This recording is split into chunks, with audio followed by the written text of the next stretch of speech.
election challenger. I witnessed ballot after ballot being counted for unlisted voters. Unlisted voters are ballots not registered in either the electronic nor the supplemental paper-based absentee voter poll book. The unlisted voters had no dates of birth in contrast to the registered voters. The poll workers continually, and they were being instructed to do so, I don't blame them for this, but they continually entered the default birth date of January 1st, 1900 into the computer system to process these votes. Since working at the TCF Center, I have read where some leaders of the Michigan legislature indicate that they have not been made aware of any information that would change the outcome of the election. I wish that were the case. Tens of thousands of ballots arriving after the election deadline provide a minimum of tens of thousands of reasons to investigate and audit these ballots. I've also read where some leaders of the Michigan legislature indicate that Michigan's certification process should be free from threats and intimidation. The problem is that Michigan's certification has not been free from threats and intimidation. I refer this committee, I refer the people's representatives in Michigan to the affidavit submitted by Ms. Monica Palmer, chairperson of the Wayne County Board of Canvassers, and by Mr. William Hartman, 1 minute, member of the Board of Canvassers of Wayne County. And finally, if you read their affidavits, that is for Ms. Palmer and Mr. Hartman, it is clear that they did not certify Wayne County's results. And since they did not certify Wayne County's results, how can the Board of State Canvassers certify any results? It's a mess. It's a mess for the Michigan legislature. But it's time for the Michigan legislature to step up and step in, and because at this point, I don't see how you can send any electors to the Electoral College. Thank you. Thank you, Mr. McGrath. Do any members have questions? Thank you for your time today, sir. Thank you, Chairman. You turn in written testimony? I will. Thank you. You want me to bring it to you right now? If you have it available, that is Yes, very convenient. Okay. Next, I've been informed that Ms. Terry Bigus is now here. Please come forward. After Terry, I have Donna Ross, followed by Eugene Greenstein, and I guess that's as far as I go. Thank you.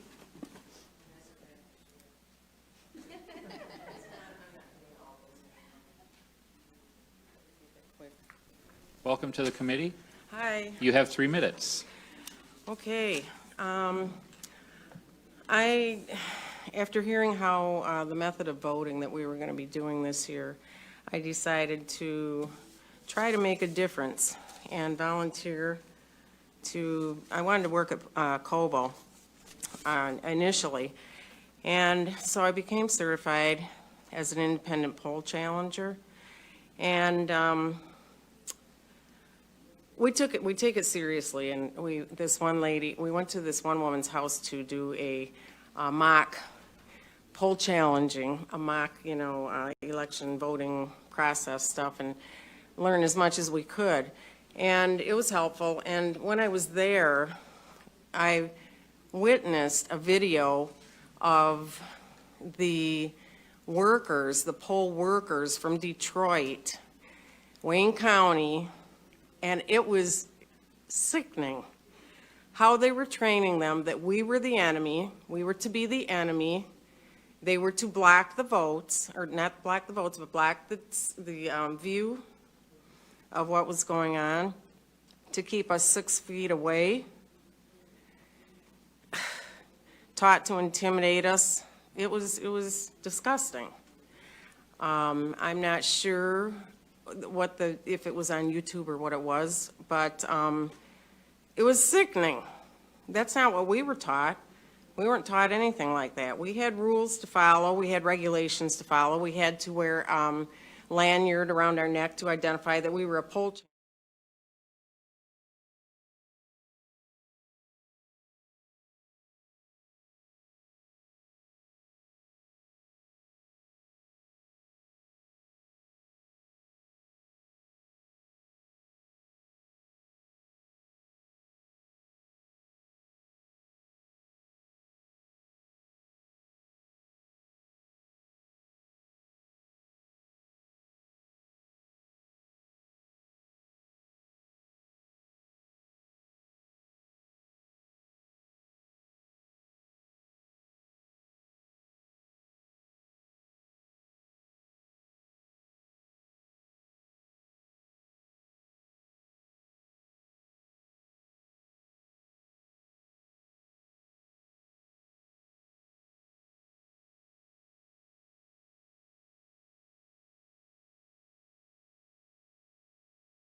Oh, it's just me. Oh, I turned on the wrong one. Sorry, guys. We went in, we walked in with a lawyer and some other people. There was no security guard. We parked on the roof of Cobo, and there was no security guard when we walked in. The other gal that went with me was being trained in the hallway. I was already certified, so I wanted to go back to the car to get my phone off the seat. So I went back up to the roof where I came in the door, and there was a security guard now there. Uh-oh. Do you want me to leave you hanging? Well, you've written it down. Can I finish it? Can I finish my sentence? If you can finish in 15 Okay, so there seconds was or a so. security guard there, and I had to have other people get my phone for me because I couldn't leave the building. What I didn't get was, there were 3 people that they said if us 3 people leave, there was a crowd of people that they couldn't get in that were volunteers. And they said, if we're leaving, there's 3 of us leaving, can 3 come in? He said, nope, and it was all supposedly due to COVID and overcrowding. Come on, we know how big TCF is. No, I don't buy that. Thank you. But anyhow, I was there when they boarded up the windows so we couldn't see in, and I missed going into the counting room just by a hair.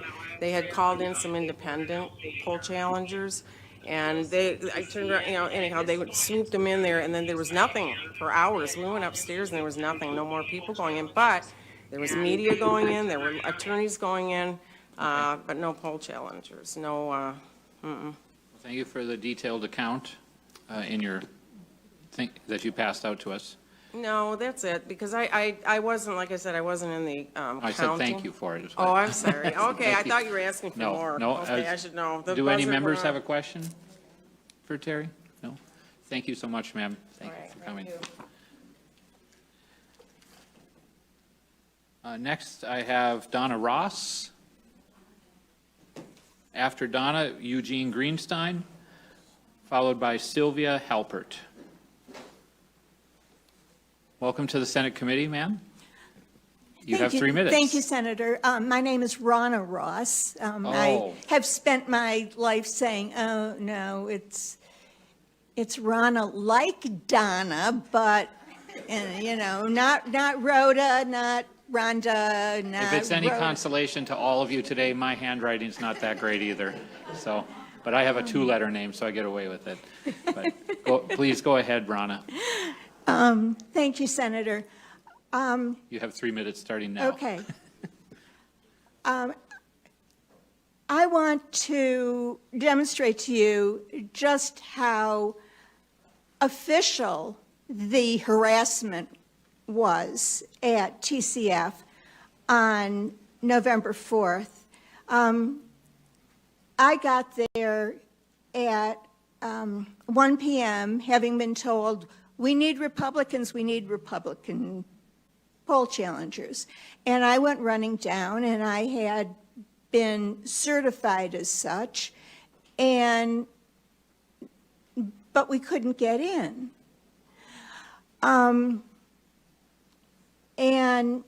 so an hour or 2 later, I thought, well, maybe I'll try, I'll be an independent poll watcher. So I switched lanyards, and now I'm independent.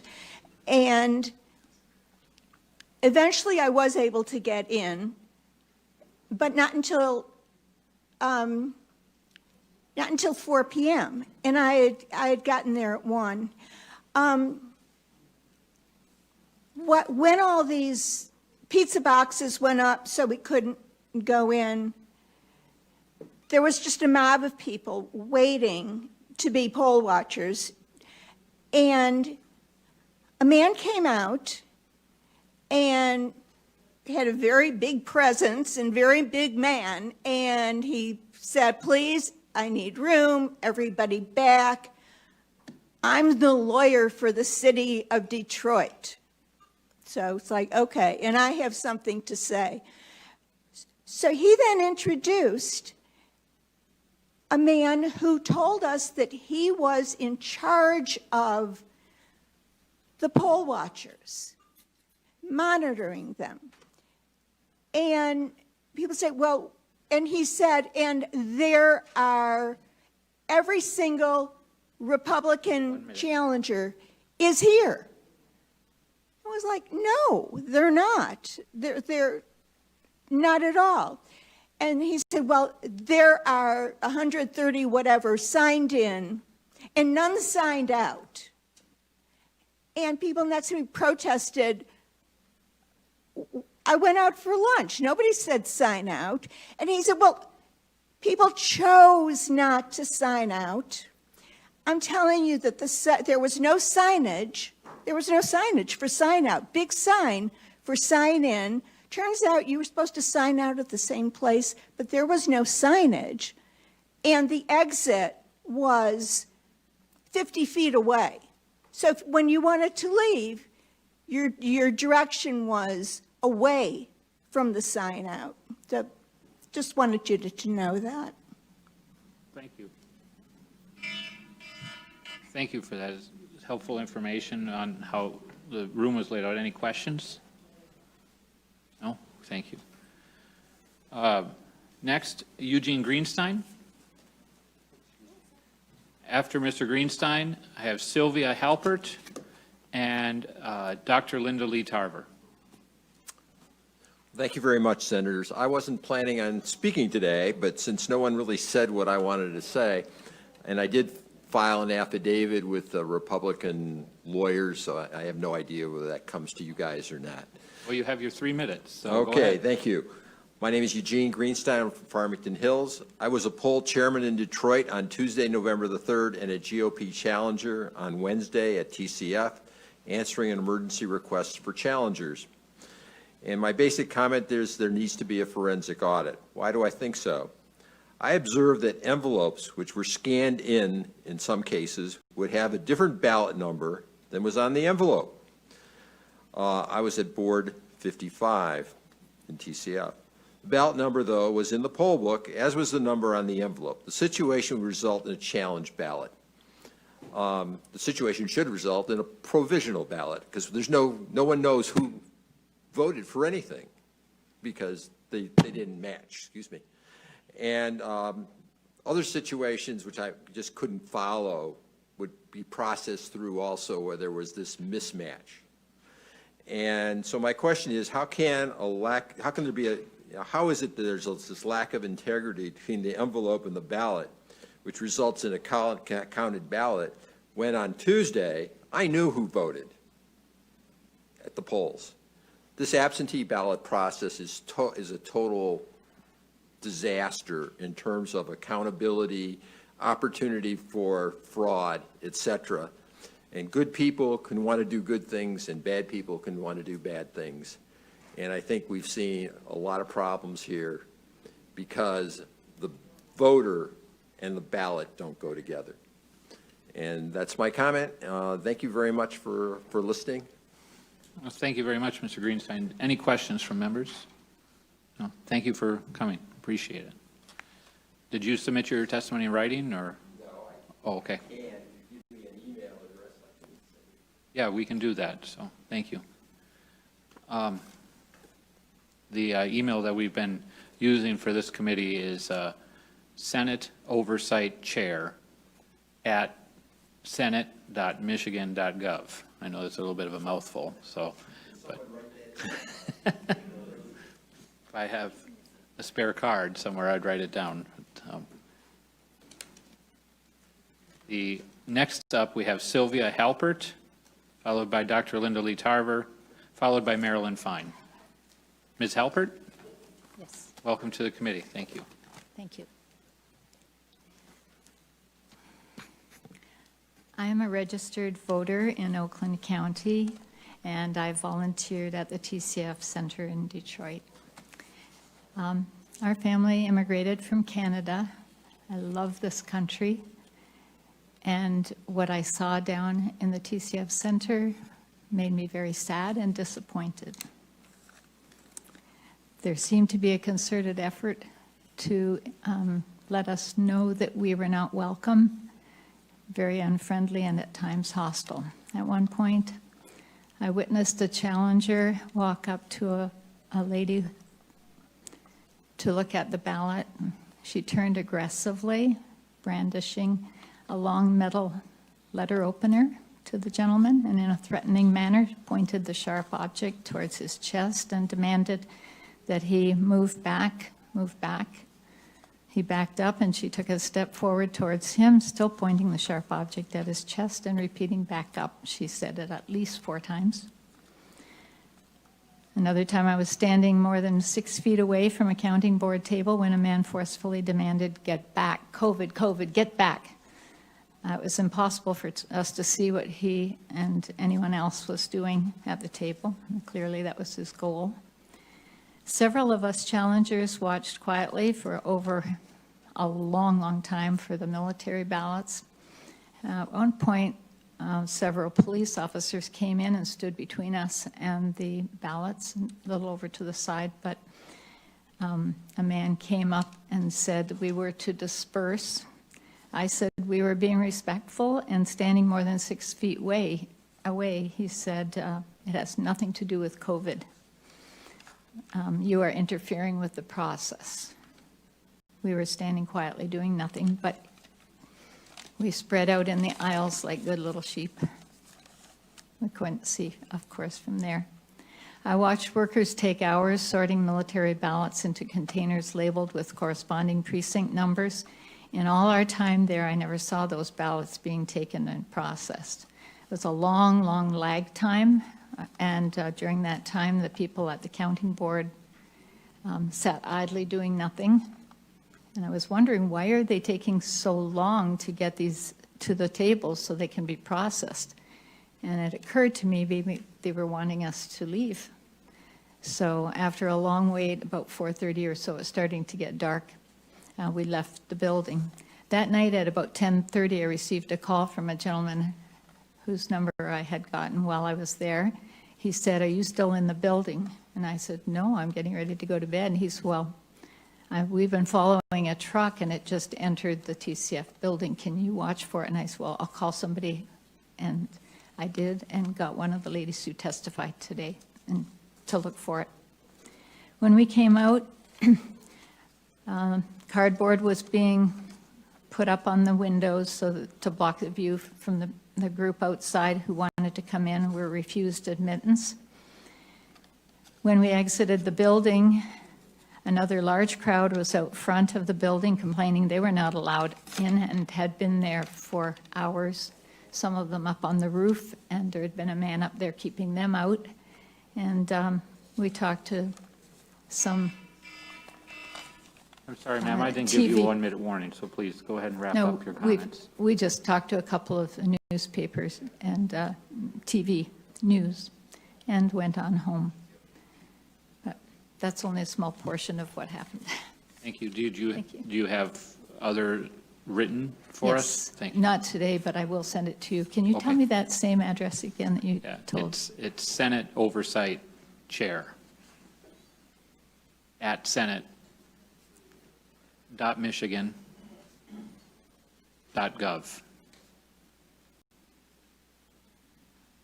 Thank you very much. Any questions? No, thank you very much for taking the time to be here. Thank you. Next, I have Dr. Linda Lee Tarver, followed by Marilyn Fine, followed by Michael Haynes. Hi, Dr. Tarver. Hi, thank you, Welcome to the Senators. committee. Thank you so much. My name is Linda Lee Tarver. I'm a Michigan voter, former Michigan Civil Rights Commissioner, a retired state employee, and a Republican activist. I'm a public servant under 5 secretaries of state, including Richard Austin, Candace Miller, Terry Lynn Land, Ruth Johnson, and I was delighted to retire under the current Secretary of State.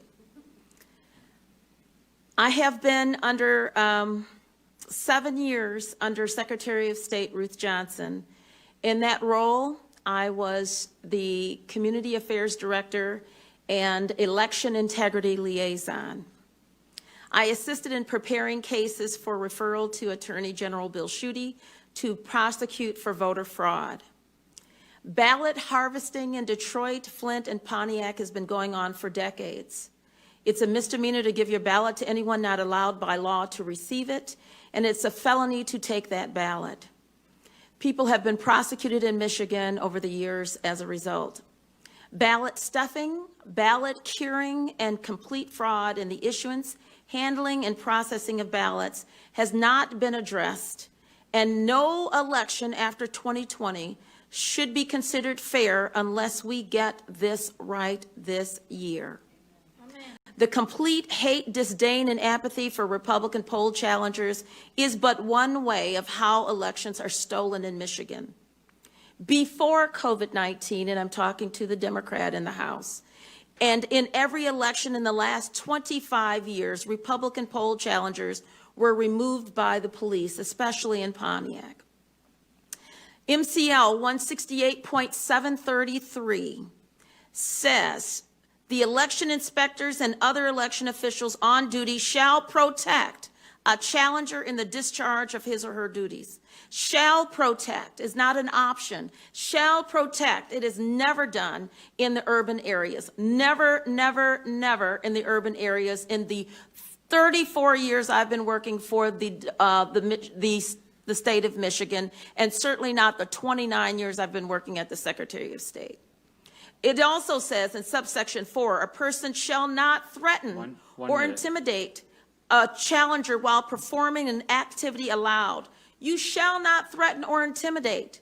It is a misdemeanor for what they have done, these inspectors, to continue to intimidate and throw out Republican poll challengers. It has been going on too long. 71% of Detroit precincts, our largest city, cannot be recounted. As always expressed as minor clerical errors, these are not minor. There are touch points in the process for these ballots to be, and the accounting to be done, those ballots to be open. In order for this fraud to be corrected, we need a complete audit. You need to have optics on it. This has always been done in communities of color. It needs to stop.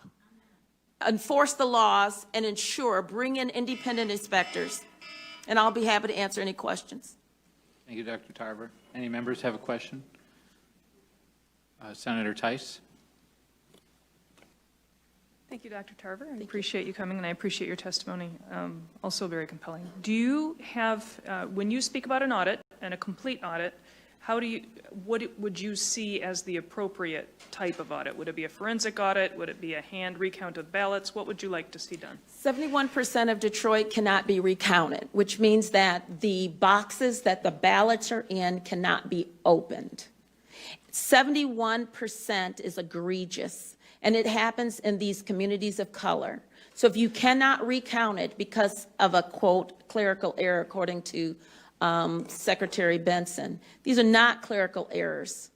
These ballots are hidden in. You can hide them in there until you're able to open them.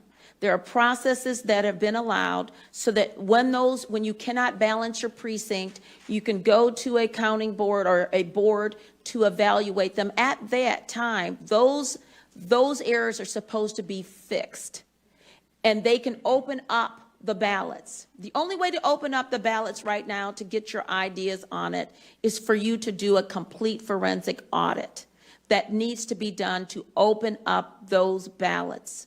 because a recount is only going to get you 71% of the ticker tape that says these are the numbers, and there are bad ballots inside. You cannot look at the ballots if you do a recount. You need an audit in order to do a forensic audit to look at those ballots. Some absentee ballots that were coming in were not even folded. How do you have a pristine, flat ballot without being folded if it was an absentee ballot? And therein lies some of the problems. And once it goes into the machine multiple times, you cannot open up the case. If you put the wrong number on the seal, you can't open it up. If you put in, if it doesn't balance, you can't open it up. And so there's problems with what's going on. We need to open up those ballots for the integrity, because we cannot move forward in any further election. Can I ask a follow-up? So I am curious, because I understand that a lot of them didn't balance. What is the appropriate process once you get done with the election and you've done the ballot count and you realize that they're not balancing? What would the appropriate process be right then? The precinct inspectors or the precinct captain who is supposed to be trained are supposed to contact the clerk's office if there's any problem with balancing. You're supposed to know and have your hand on how many provisional ballots, how many spoiled ballots, where are the missing ballots, what's going on. You're supposed to take care of it at the precinct level and then close your precinct. But if some reason you're not able to, there's a counting board where you take your ballots to turn them in to say, I testify that I did this and I've got my paperwork, I've got my poll books, I've got the notes written down in the poll books or in our electronic poll books. And that counting board is supposed to say, you're not in balance. Let us open up that container and make sure those poll books we can look at the ballots. We physically can look at them. But in these urban areas, they're lazy and they're not taking this, the civic right very seriously, or their duties very seriously. They take an oath when they do as a precinct inspector. They are not taking it seriously and have not for years. And the apathy toward the official duties here has become egregious, because once they decide not to balance that precinct, then it goes through and you have the hot mess that you had, where you have these canvassers, board of canvassers, 4 people that is supposed to amend that hot mess. Flint has never been able to balance. Never been able to balance, and there's touch points across where they have the ability to open that up, to do a quote honest open of the ballot itself, the container itself. If you're not able to open that container up, which after it leaves the counting board, you're not able to do it unless you get a court order or an audit.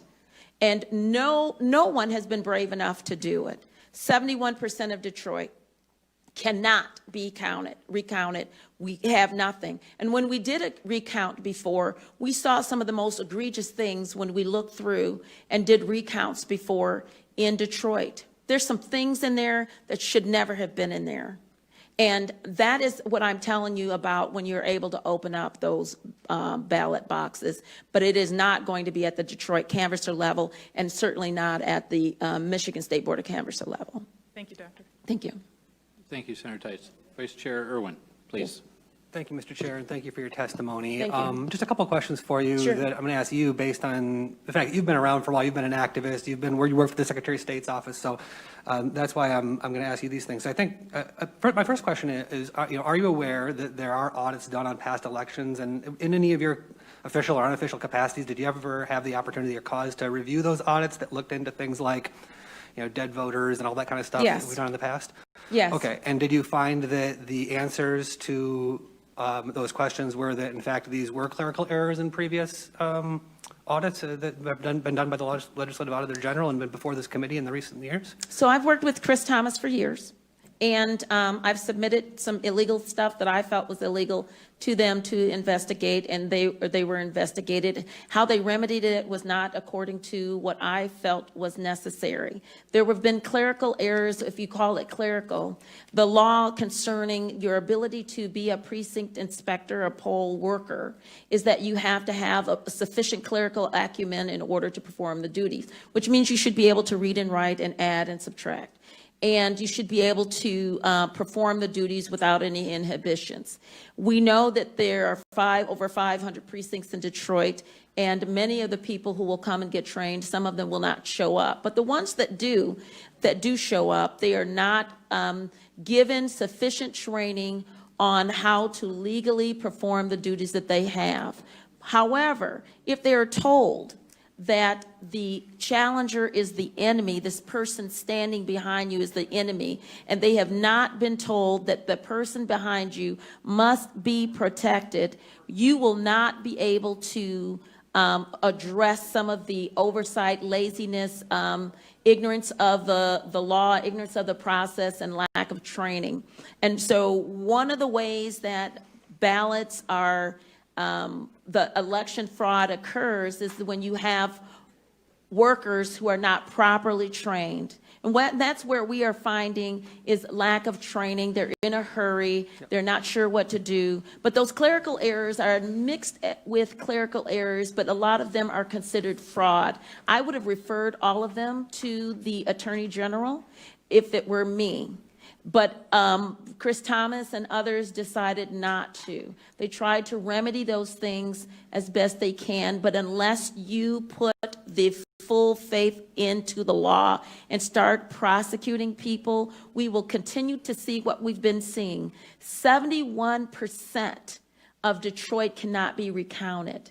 And I would not want to run on a Detroit city nothing at all. I would not want to run in the city of Detroit knowing that there have been, quote, clerical errors, that some of them are illegal.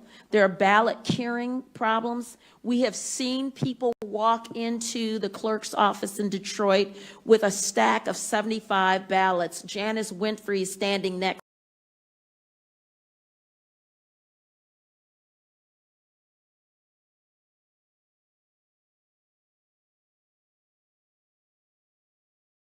ballots.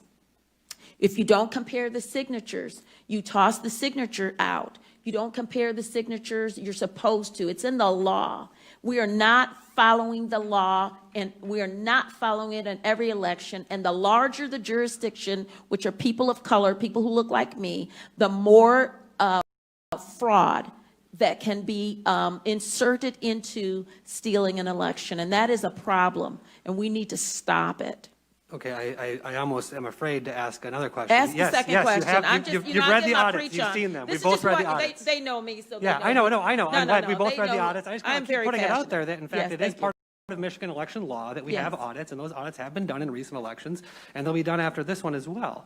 And, you know, I just want to put that out there. And then also, you know, one of the things you're talking about a post-election. That's yes, right. but That's what the law says. they're insufficient. I appreciate your They're insufficient for what the purpose is. I'm asking for a forensic audit of the election itself, looking for the fraud and illegal votes. Yes, and I'm wondering why the Trump campaign didn't want to do a recount, which would have been the normal process. Why would you recount 71% of the votes cannot be recounted? You know what? That's a problem. I want to agree with you on that. I'm trying to build up to agreeing with you. Why waste your money and time? It costs money to do a recount. Why waste your money when 71% of the votes that you need to look at physically cannot be even seen? Okay. That And that builds up to my next 29%, question. I'm not paying $2 million or $4 million for 29% of the ballots that can be counted, because the rest of them cannot be counted. That's one of the reasons why I voted against the changes to the recall law that made it so onerous and difficult for people who wanted to look into these issues. Open up However, the ballots. The Yes, sir. issue that you mentioned, and I just want to highlight for the committee, because I really agree with you on this, is that,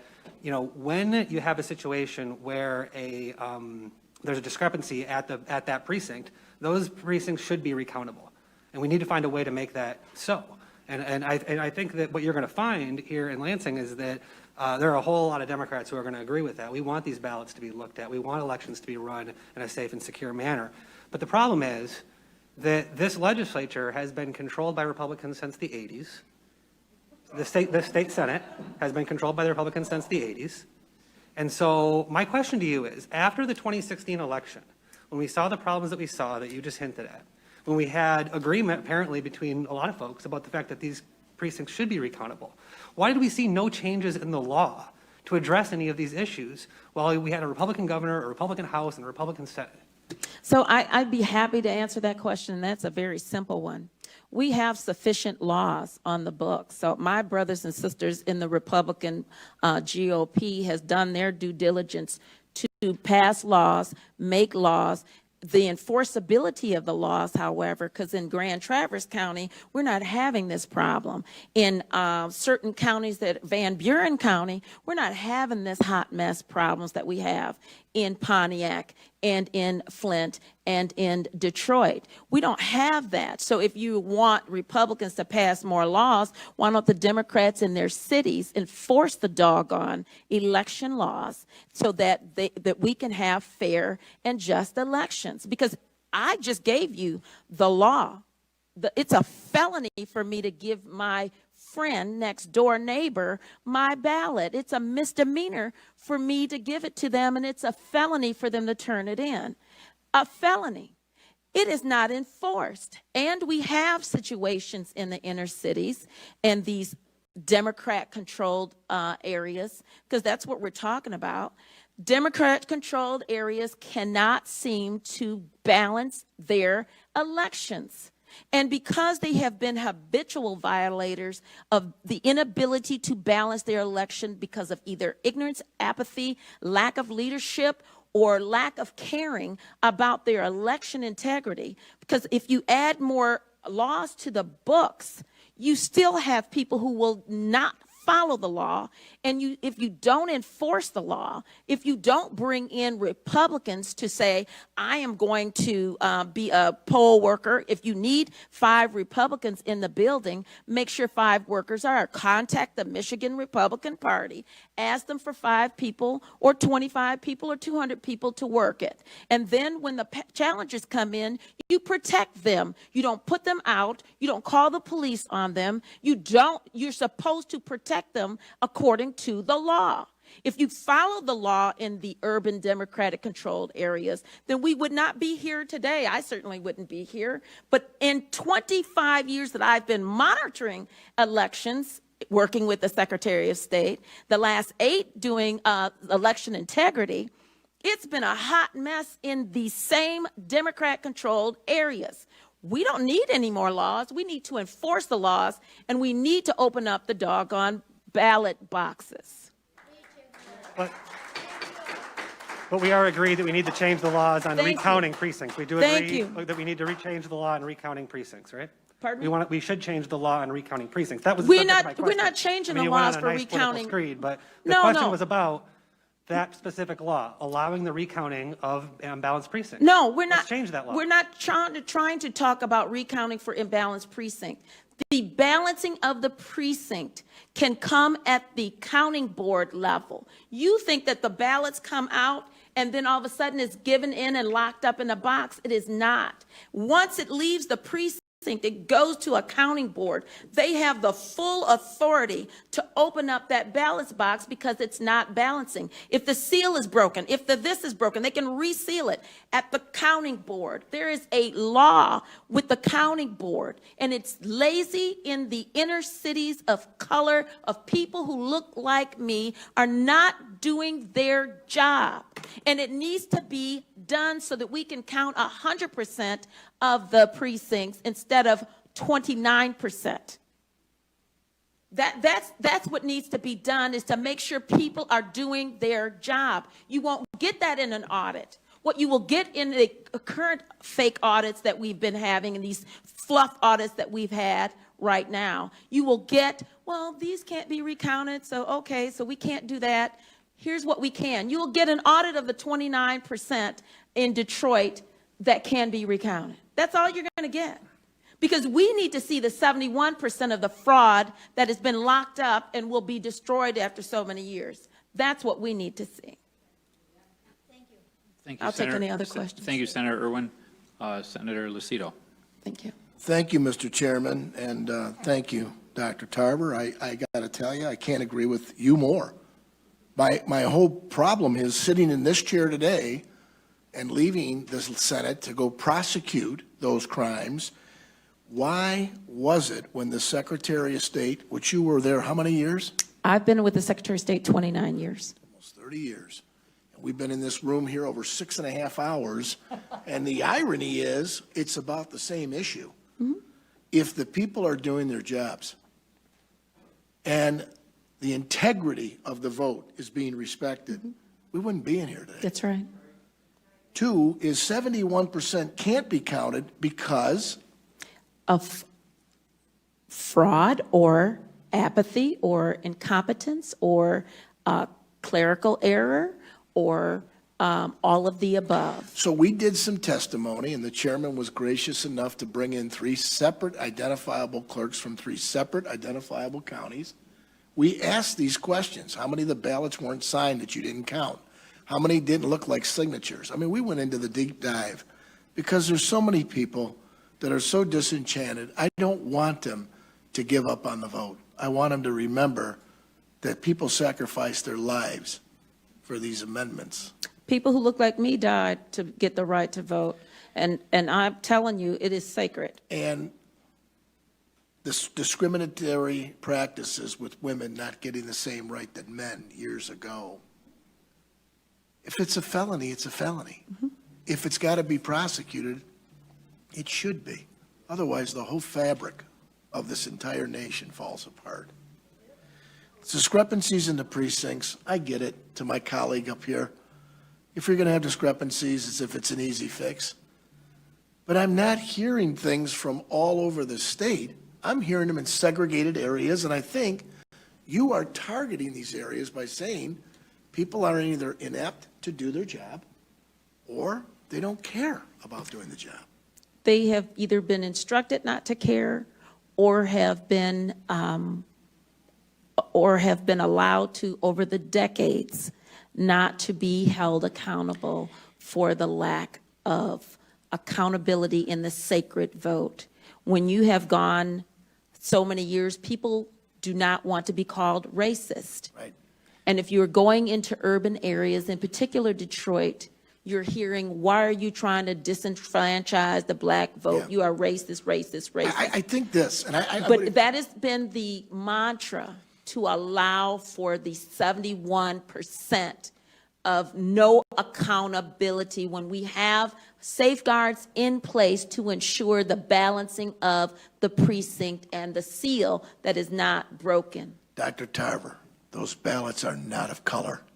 They I are, agree. They are one color. That's right. And they go in and they have parties on them. And the disrespect that I've heard throughout the process in Wayne County, in Detroit, only leads me to believe that even an audit process, and I got to ask this question, if 71% can't be counted, Cannot. the audit process to spend the kind of millions of dollars that it would take, and I really don't even know what CPA firm or what firm would do an audit. Have you, in your almost 30 years with the Secretary of State, could you identify a firm that specializes in election audits? We'd have to bring in the federal government. The forensic audit that is needed is not going to be what has been done in order to open up those ballot boxes, which we need to. So that's where we need to open up the ballot boxes. So if this has never been done, in the history of this country, I'm asking this question: does the legislature cumulatively or collaboratively work on a standard that would be the audit process? Because the next thing I see is that there's going to be debate over the audit process. I don't see the legislative body, this body, passing any law to change anything, because must balance is not going to force Detroit to balance. Must balance is not going to force Inez Brown, the city clerk of Flint, to balance. Must balance, she has never been able to balance since she's been an election clerk there. So she's never balanced. Pontiac won't balance. There's a few other places, mostly urban areas, that will not balance. And they don't have to be as large as Detroit. They just won't balance. And if we don't have a mechanism in place, because once you pass a law that says we're going to do this, it is not going to be heeded, because then if you try to enforce it in the urban areas, you'll be considered a racist.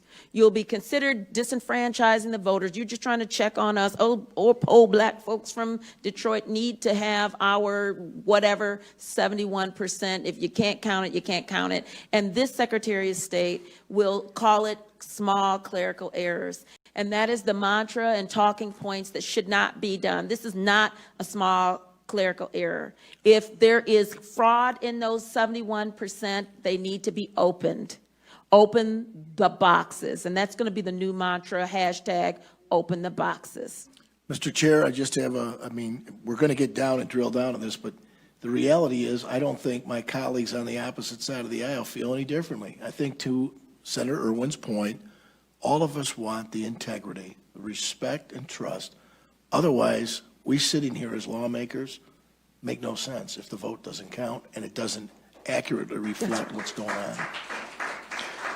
But that was certainly the sentiment expressed at our joint committee's first meetings by all members. And at the end of the day, though, if we don't have the capability of resurrecting this wrong to accurately reflect what the vote is, how did it get so disenfranchised that we all are sitting here today hearing ballots brought in at 4 in the morning? I must have heard it 20 times, maybe more. Ballots that were going through and counted 8 times. Ballots that weren't signed going through, or the signature appeared, or the date, 1900. Oh, yeah. The constitutional issue, and the constitutional issue that the president is arguing, which is a valid one, is that the equal protection under the law, it's required under the Constitution. And this is the president's argument. Me in Lansing, Michigan, if I sent in my absentee ballot, I didn't sign it, or I voted straight Republican and straight Democrat, my partisan section should be spoiled because they should not be curing it. And that is being cured. If I did not do what I needed to do, my ballot won't count. But if the same ballot was sent in Detroit, it is cured, which is fake, trying to interpret the results, and it is accepted if I don't sign it in Detroit. And that's where in Lansing, my ballot won't count. In Detroit, it will, and I should be able to have equal protection under the law. That is the constitutional amendment. That's the constitutional argument that our president is making. That is what you should be looking at. Are we treated fairly, regardless of where we live in Michigan? Will my vote count? Regardless. You used the word cure. Cure. And in the law, yes. If you look at the legal definition of cure, what do you mean by the definition of cure? So the curing of the ballots is if you're not able to, you've got an absentee ballot and it is kicked out. Because if you're sitting there, your ballot is kicked out if there's an overvote or if there's an undervote. You can, if there's an overvote, let's say it says vote for not more than 2 and you vote for 3. It's an overvote. It'll kick it back out if you're at the precinct. And you have a chance to And cure you have the a ballot. chance to cure your own ballot. To redress the wrong Correct. on the ballot. But if it's an absentee ballot, Yes, it is not supposed to be cured. it is not supposed No. to be. It's supposed Your to be. partisan It's a spoiled section, ballot. That section is spoiled. It's not countable. But the nonpartisan section that you did correctly is supposed to be counted. So let's go by example. I vote straight ticket, Democratic. And Republican. Or I vote straight ticket, but when I get to the judges, choose not but one, because they're nonpartisan, Right. that part. Right. I choose 2. What happens to the ballot? So your ballot counts, but if it's an absentee, that particular judge is not, is not counted. Nobody gets a vote. Correct. Okay. At the end of the day, I sat here as a legislator for over 6 years now. I sit in this chair and I wonder why the Secretary of State, if you have to request a ballot in a primary for Democrat or Republican, why they just can't make 2 ballots, all Republican, all Democrat, and send them out, so it can't get spoiled. You can't make a mistake. You can't go across the center line. That is what occurs during the primary. So each group, Republicans and Democrats, I get it. decide who's going to be on their ballot. But if you don't want the ballot to be spoiled and not counted, and you want your vote to count, and You can split your ticket in the general. in the general, but I'm Correct. saying in the primary, do you see why, if I'm asking for a Democratic or Republican? No, I would agree with you. I would Because agree now with it's an you. impossibility to spoil that ballot. That's only in the primary. Primary, right. But that brings the next level of seekers to move to the general. And if the ballot was spoiled enough times, that seeker may not get the opportunity to serve. I agree. Okay, one more thing, and then I'm going to call it, because I I hope know so. it's been. No, but you know what? I'm tired of sitting here and trying to defend I'm just giving you a hard time, Mr. Vice Chair. Just go ahead. Give him all the time he wants here. 71% not being able to be counted, which means 71% not being able to be Which means, do recounted. we ever get the opportunity to find out what the You hell will, happened? you will never know what is actually in that box, in the ballot box. You're not able to determine if those who are, those ballots are even duplicated in. you If you believe- see people sending in 3 or 4 I got it. times, I you don't understand. know. So that statement of 71% has been stated out in the public. You are aware, being with the Secretary of State's office, 29 years, that's a long time. At the end of the day, does this give rise for the Attorney General to make an investigation and inquiry why 71% of that vote went that way? Yes, I would believe that, again, if there is impropriety, that is where the Attorney General can investigate. I've prepared referrals to Bill Schuette for election crimes. We've had people in Michigan prosecuted for voting in Michigan and at their summer home in Florida. We've had people who were not here legally, non-citizens, vote in Michigan. We've had tons of people who voted twice, voted in person and absentee, and they're doing it in large clusters in these urban areas. It is a problem in the Democrat-controlled areas. It's not the problem with the laws on the books. It's a problem in the Democrat-controlled areas, and the laws need to be enforced. And if they cannot be enforced, they need to at least bring in the federal government to do an oversight and administer elections in these urban areas, which have been routinely unable to be balancing at the end of the day. We have too many touch points where those things can be balanced, but we are not, we have an apathy or just a corrupt, either apathy or a corrupt system. And for some reason, we have no appetite with this governor, Secretary of State, or the Attorney General to do anything about it at this point. This is too egregious and too much fraud that it should have been already investigated. Well, we have seen prosecutions in election fraud, such as Southfield. There is selective prosecution in certain areas. At the end of the day, why wouldn't this state want the ability to make the inquiry? Is it because the case isn't delivered perfectly? I mean, these are credible people that are testifying here, including yourself. It is COVID, before COVID, and even with COVID, COVID does not change the law. The law was not changed to accommodate COVID. The people who are the challengers are required and need to be protected in order to see the process. They can challenge the voter, they can challenge the precinct inspector, and they can challenge the entire process. That's what the law says, 168.733. That's what the law says. But we also have laws on the books that allow for people, the public, to view. And we also have laws on the books, but if they're not going to be enforced because it's an urban area, We have laws that says that people who should need assistance should be able to have assistance in voting. And some of these precincts did not have handicap and disability procedures there. Voting by mail disenfranchises a lot of people who cannot read and write, who need assistance, who need some assistance in the voting process with the machines that will read the ballot to them. And so this is the problem where we're not allowing, we've used as an excuse COVID, but we are not allowing what needs to be done to be done.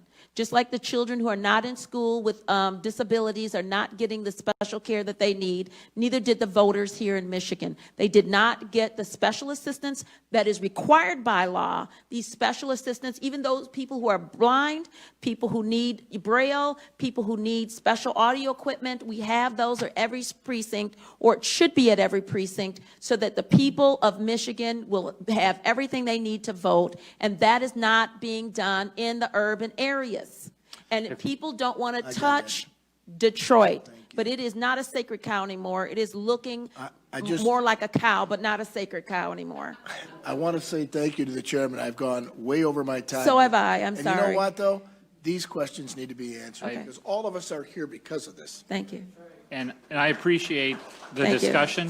Thank you. I do want to say, I wish that we had the opportunity to bring you in on a time. I mean, the agenda today was really supposed to focus on TCF, but out of respect to you and your experience, that have allowed us to go off. But we may need you to come back when we Call get me anytime. You more know where I'm into that specific subject matter. So Thank you. Thank you so much. Thank you.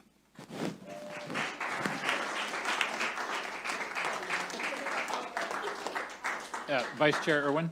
Yeah, I'd just like to make Sorry, did I miss your? No. I'd just like to make a request that before our next hearing, I would just like to make a request that before our next hearing. Members, Vice Chair Irwin would like to speak to us. I'd just like to make a request that before our next hearing, we get some basic information about the facts that we could get in front of all the committee members. Because I think it was at our first hearing, maybe our second hearing, where one of the good representatives also mentioned this figure that 72% of the precincts can't be recounted. And, I received communication from the Secretary of State saying that's not accurate. It's actually 28%. And that's a pretty huge discrepancy. I brought it up at the time, but we've heard this over and over and over again. I mean, we're hearing the same, quips, the greatest hits right here, but that one we keep hearing over and over again, and it's just not true. Right? And so I think that unbalanced precincts and making sure that they're recountable is an important thing, and I think that we should take a look at this, but I just want to point out that at least the information that I've got, and maybe that's wrong, is that it's actually the opposite, and I want to make sure we're dealing in accurate information. Mr. Vice Chair, thank you for bringing that up, and I pledge to you that by our next meeting, I'll have some answers or persons who can give us that answers for the meeting. So thank you for bringing that up. Senator? Yes. It's Senator Tice. 28% of the in-person were recountable, or were not recountable, and 71% of the absentee were not recountable, is my understanding.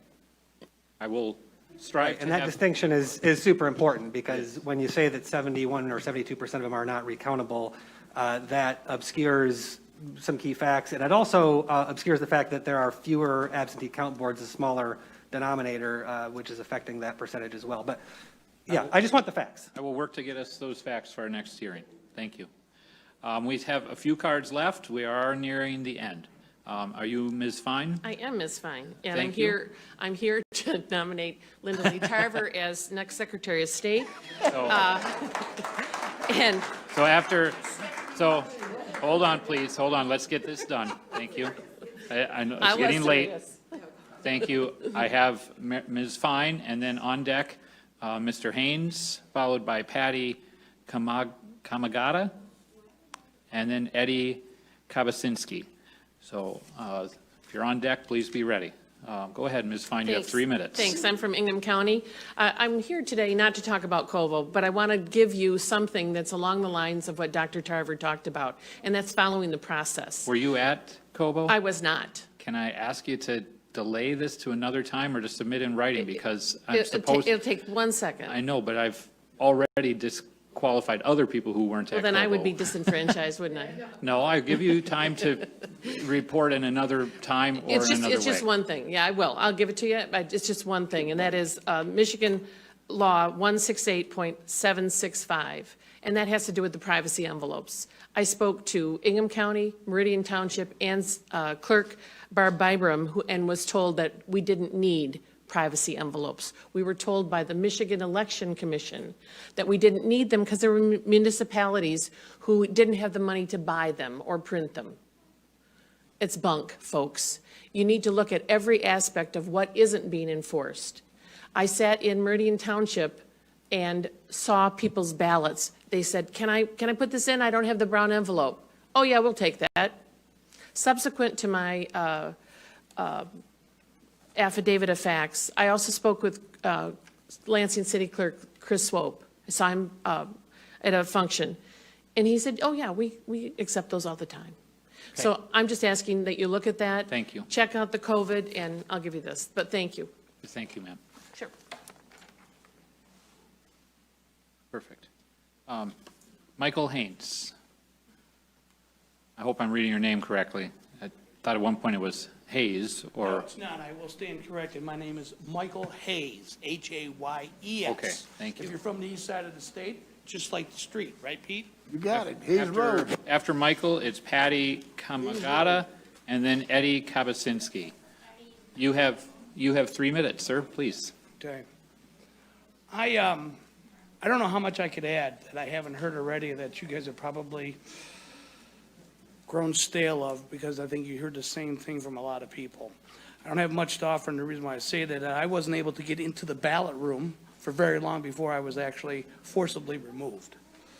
That's the only thing I have to just add to what's already been added at TCF on the morning of the 4th, okay? But I was there until 8:30, almost 9 o'clock p.m. on the 4th.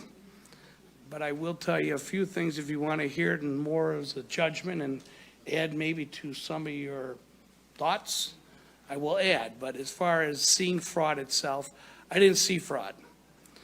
But I don't think I need any more examples that a dog wags its tail than what I witnessed in that day. A dog wags its tail. That means he's happy. Something happened there. You don't go into the amount of disclosure that what I witnessed in that whole day of my time, voluntarily, to know a dog wags its tail. So if that isn't a part of your discussion, that's fine. You have enough facts, there's been enough people. I was with the people in there. I seen the films that they recorded, 3:20 in the morning, 4:30 in the morning, just like you have. So I won't bore you with those facts. But I'll tell you what, I'm a lifelong resident of Michigan. I got 50-some years of experience here. I was born and raised in the city of Detroit. I seen its day come and go. Right now, the pride level of the city of Detroit and Wayne County was at its highest that I've seen in a very long time. Some of you up there are old enough to know what I'm talking about. Some of them you're not. I guess I'll just have to ask you to take my word for it. Okay? I think we all heard the saying, taking 1 step forward and 2 steps back. That's almost acceptable. It is. But what I witnessed in the day of November 4th, 2020 in Wayne County, pretty much Detroit did not take 2 steps back. It took 17 steps back. It was disgusting, sickening, nauseating, what I witnessed. Outside factors who had come in, and these are people that didn't take any part in trying to bring the city back to where it was, the greatest city in the world at one time. Nothing.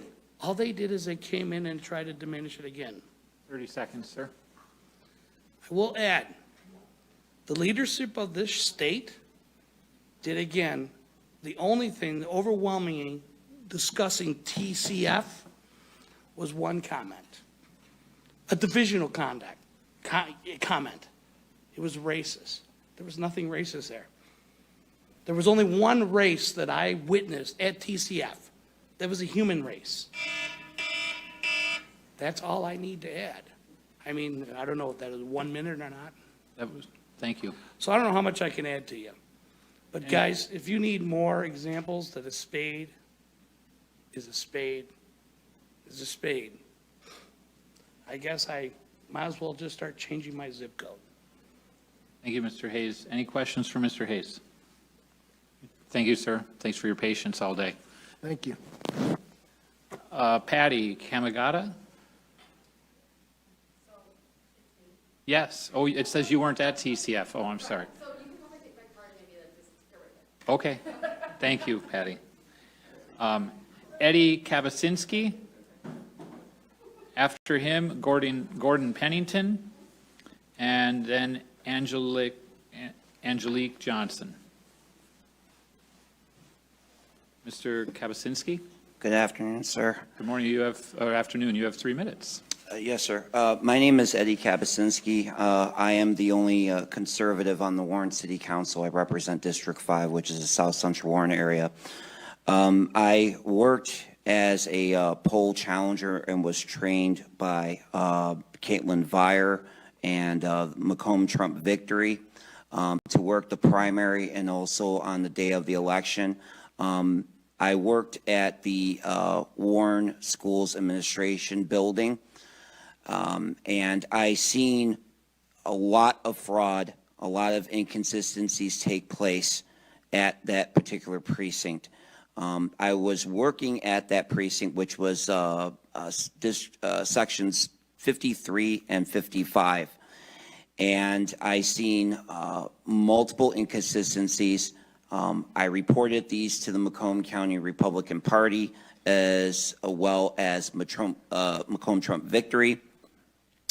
And, you know, I had the lawyers contacted, and nothing took place as far as remedying the situation. Then the very next day after we had gotten done with the reception party at Mr. B's in Macomb County that evening, Mark Fortin, our chairman of the Macomb County Republican Party, a little bit shortly after 1 a.m. in the morning on 4 November, read the results, and we were waiting for the results to come in on congressional candidate Charles Langworthy, and for it to go over 50%. Then Mark Fortin got the results, and every candidate in Macomb County, with the exception of Macomb County Commissioner seat number 3, which is Nicole Kleinfelter, nobody ran against her. The individual that was running against her dropped out because he didn't have any money. But every Republican won.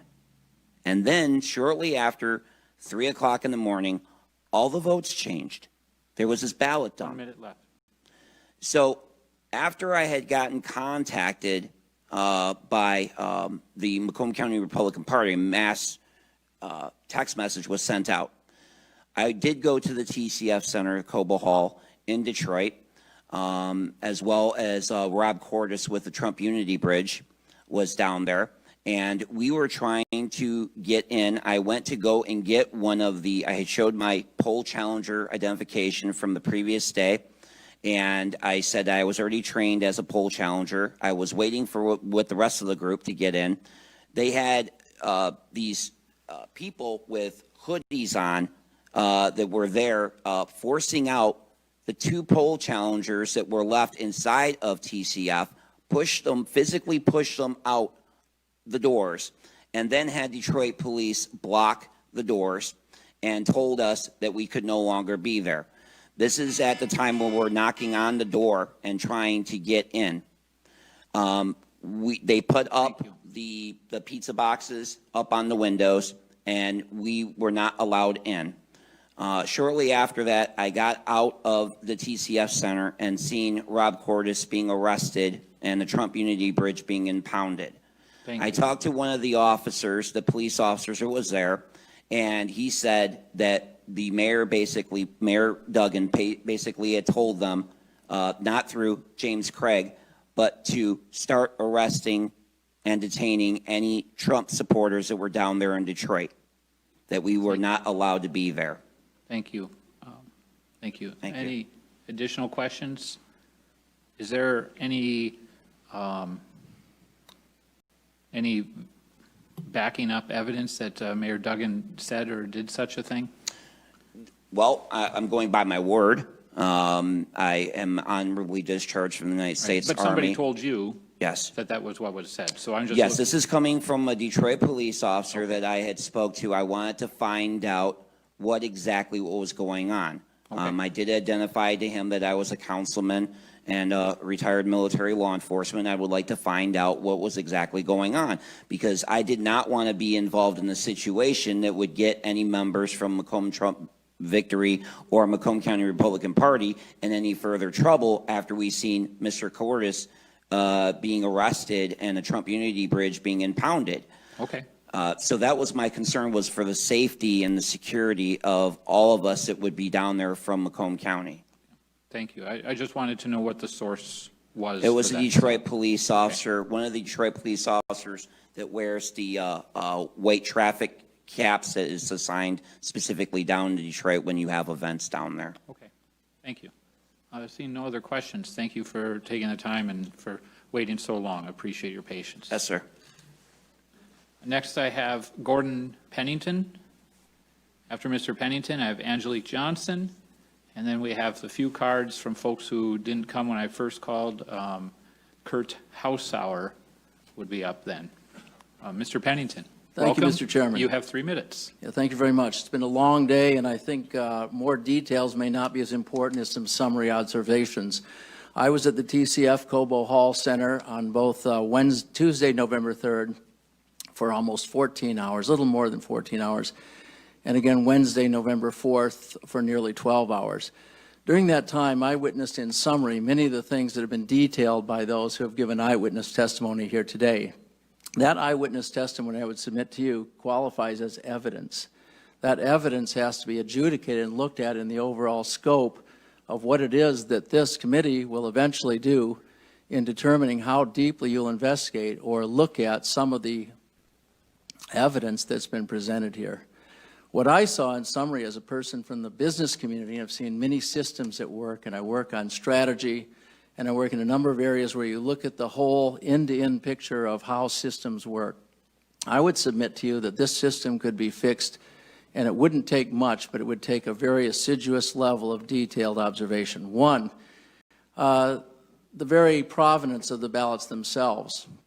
The ballots themselves, if you were to send something, if you were to send me a gift from Amazon, you would and I would both probably have, through the UPS, FedEx, or whatever delivery system, a greater level of confidence in sending me a piece of candy than you would the ballot, which has been described by many people here today as a sacred privilege, a sacred duty, a sacred responsibility. I think we'd all agree with that. But what I observed at Cobo Hall was essentially, on the surface, if you didn't look deeply, you could see teams that were working together. They were rallied together by the supervisors at various periods.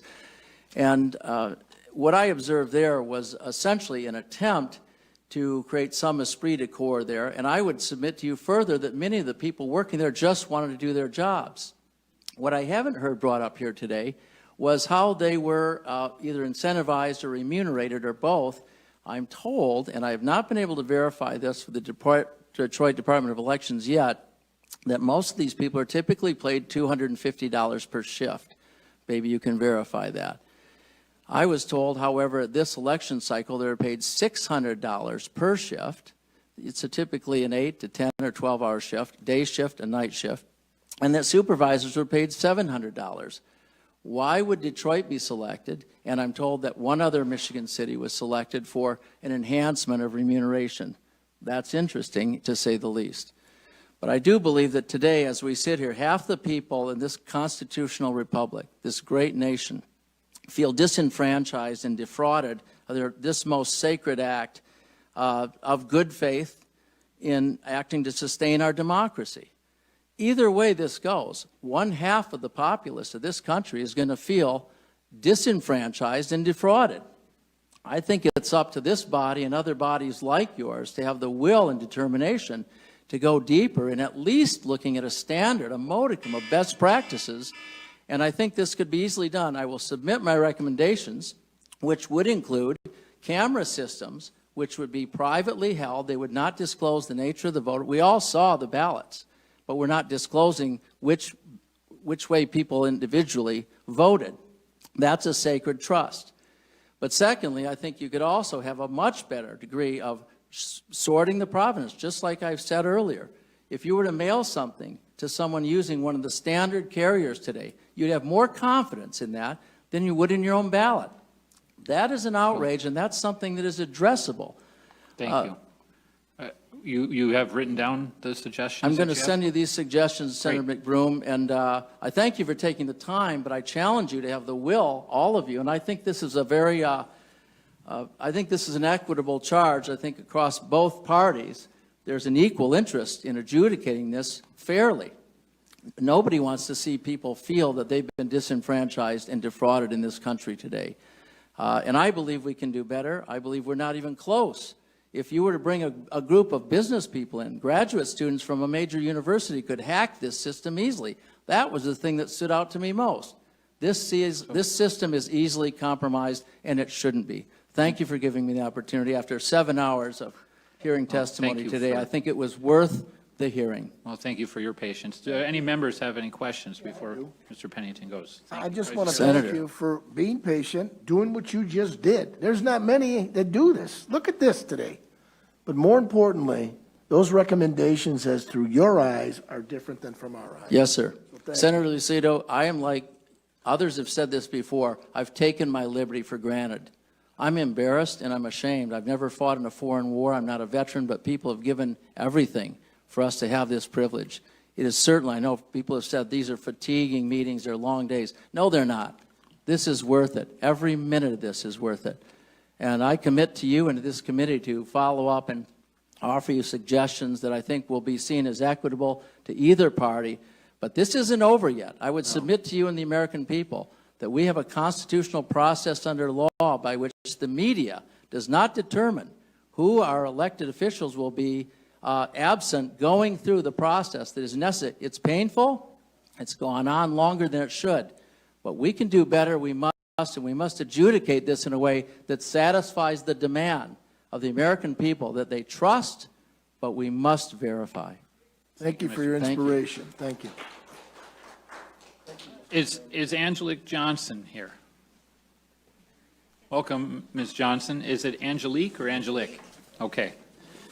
I've only ever seen it spelled with a Q before, I so know, it's forgive me. just like in the Bible. After Ms. Johnson, I have Kurt Hauschauer and Linda Brandis. Please, you have 3 minutes. Hi, thank you. My name is Angelique Johnson. I'm a registered poll challenger and voter in Michigan.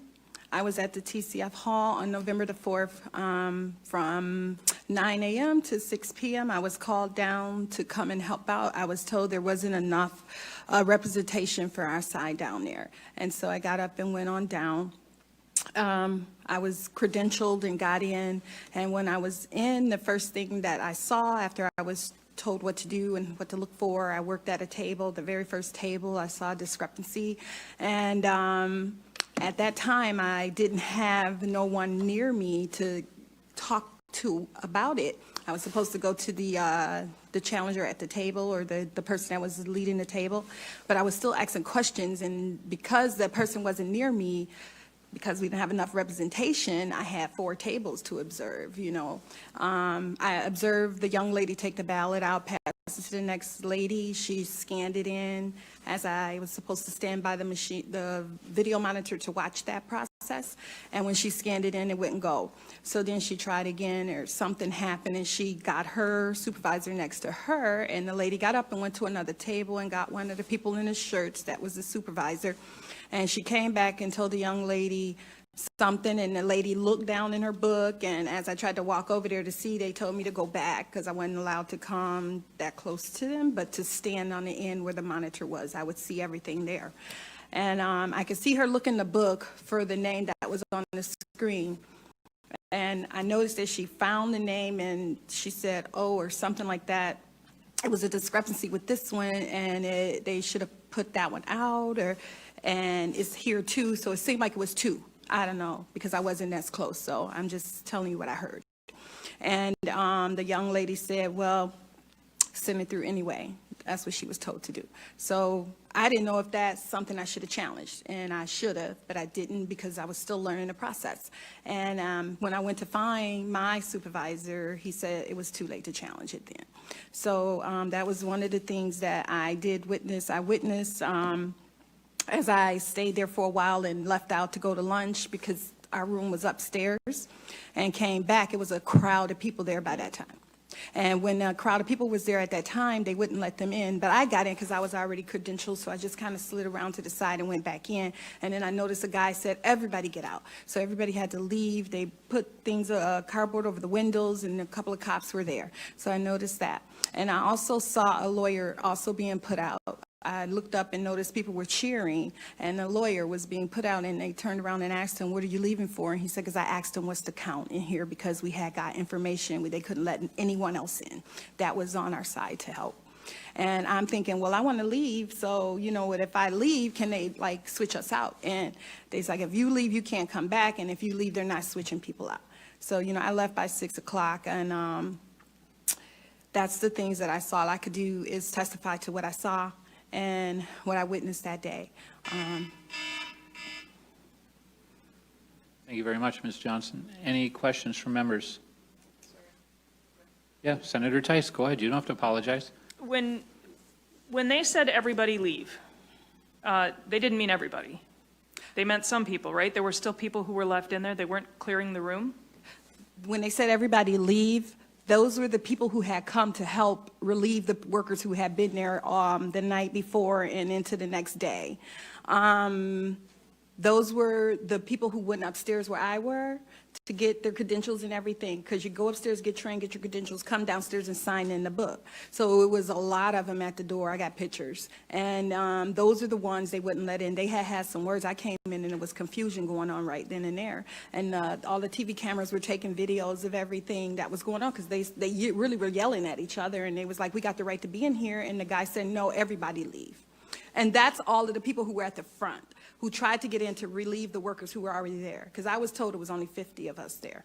And I counted over 100 tables. And if it's supposed to be one Republican, one Democrat at each table to poll challenge, then that's why I had 4 tables to watch, you know. So you were there at a pretty regular time, 9 a.m. to 6 p.m. on November 4th, and you said you were told there were only 50 Republicans there at the time. Yeah, I didn't count, but that's what I was told when I got the phone call to come in. Okay. Thank you very much. Thank you. Thank you, Senator. Any other questions? Thank you, Ms. Johnson. Thank you all, and may God bless you guys and bless this process.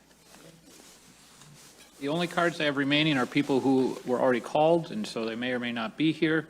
Is Kurt Hausauer here? Is Linda Brandis here? Austin Kreutz.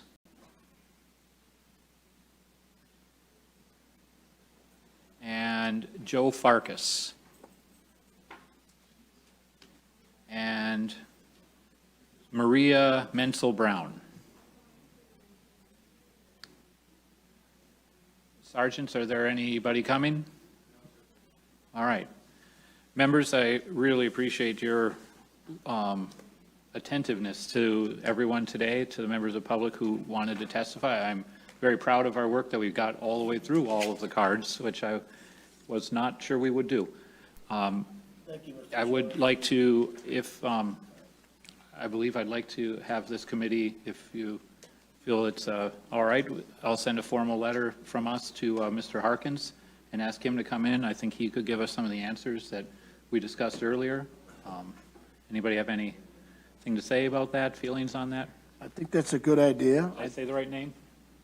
Thomas. I'm sorry, Chris Thomas. I think all of the information that was put together is imperative that we share that information with the people that are doing their jobs. I think our colleagues, both sides of the aisles, would agree that the information is necessary for improving the process, if not perfecting what we've learned we can do as far as legislators. Thank you, Vice Chair Lucido. All right, seeing no further business before the committee, Vice Chair Lucido moves to adjourn. Hearing no objection, we're adjourned. There you have it. Wraps up the third session here in Lansing, Michigan. Wow, we started this thing at around, my goodness, it seemed like 2 days ago we started this thing, but actually 10 a.m. At 10 a.m. There you go. Lasting well into about 7 hours. But we heard a lot of testimony here, a lot of eyewitnesses, a lot of witnesses to alleged voter fraud here in the state of Michigan. So we've been here for 7 hours. What's some takeaways for you guys? Well, I'm losing stuff out of my pockets as we speak.